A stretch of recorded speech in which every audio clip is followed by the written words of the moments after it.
A very warm welcome to all our podcast listeners. Today, we have with us Priya Dalal and Ashna Komalkar from the academic team.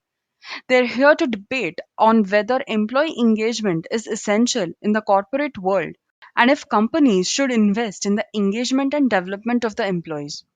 Now, without further ado, I hand over the mic to Ashna. Thank you so much, Devika.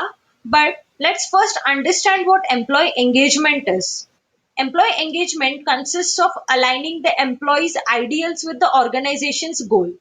Many companies allow employees to be themselves and use their unique strengths because they understand the impact of employees' well being on productivity, retention, and performance. What do you feel, Priya? But Ashna, according to me, employee engagement is all the rage these days. I would even go as far as to call it the management fad of the millennium. But here's the thing. It's just a rebrand of something that's been around forever, isn't it, Ashna? No, Priya. Engaged employees are more committed to their employers. Their investment creates better communication, more positivity, and pride to work for the company.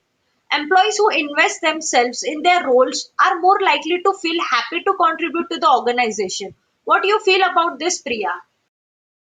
Ashna, I hope you know that, and I also believe that your boss is more important to the success of the company than you and your peers.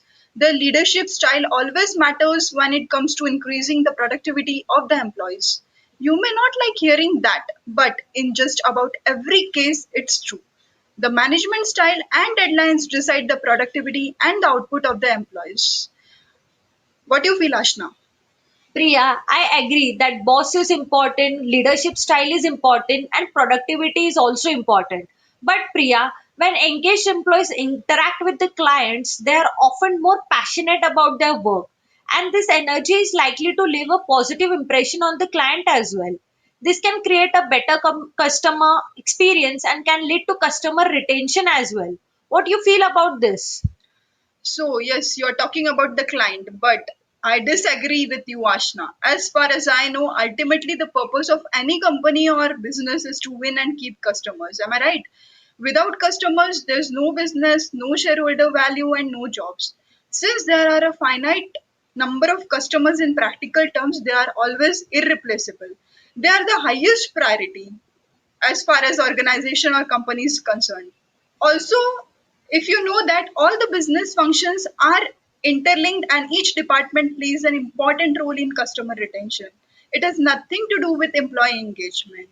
The crux of the matter is to have regular follow up meetings, team discussions, and customer retention strategies will definitely benefit the organization. What do you feel so? I completely disagree on this, Priya, because flexibility, professional development, and equality in a respectful environment are a part of long term investments, which contributes to better results in the workplace. But they can also impact how outsiders view your organization. Also, open and innovative culture encourage employees to creatively solve problems and contribute more to achieving organizational goals and take initiatives by themselves. They feel included in the strategic decision making process, which makes them more accountable for their actions as well. What do you feel about this, Priya, now? No, no, Ashna, I'm not convinced still with you on this. Though it sounds lucrative, it may not always be feasible. Including employees in decision making results in chaotic situations and confusion.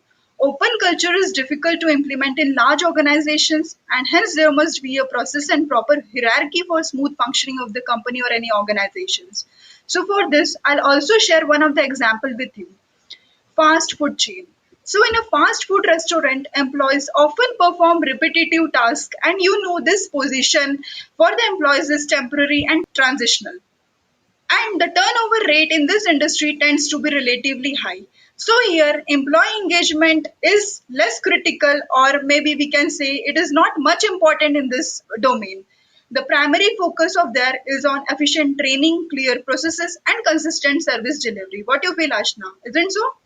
Thank you, Priya, for sharing such an amazing examples. But here are some of my examples of the MNC's company who are doing wonders in their domain just by keeping their employees happy and engaged. So, for an example, Google, Apple, and Microsoft. If we take Google, Managing an empowered and productive workforce is the foundation of successful technology company like Google. Google is also one of the best places to work because the company believes that happy employees produce better results.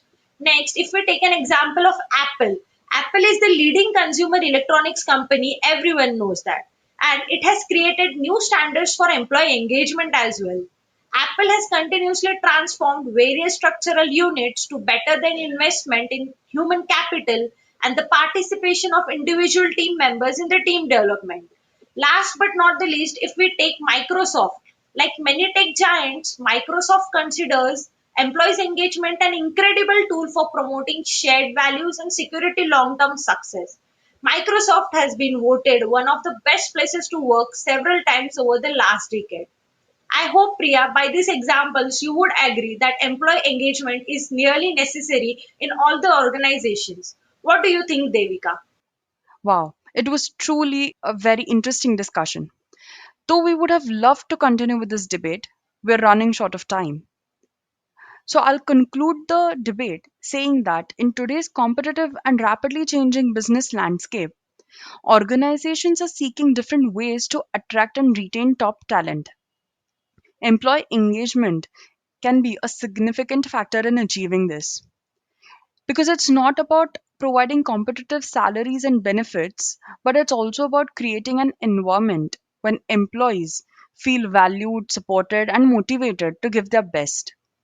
In the light of evidence, it is clear that organizations that promote employee engagement are aiming to thrive in the long run. Employee engagement contributes to a more productive, innovative, and harmonious workplace that ultimately leads to better business outcomes. On this note, I would like to thank all our listeners for listening to our podcast. If you have any suggestions for our next episodes, do feel free to reach out to us. Until next time, this is your host Devika with Ashna and Priya signing off.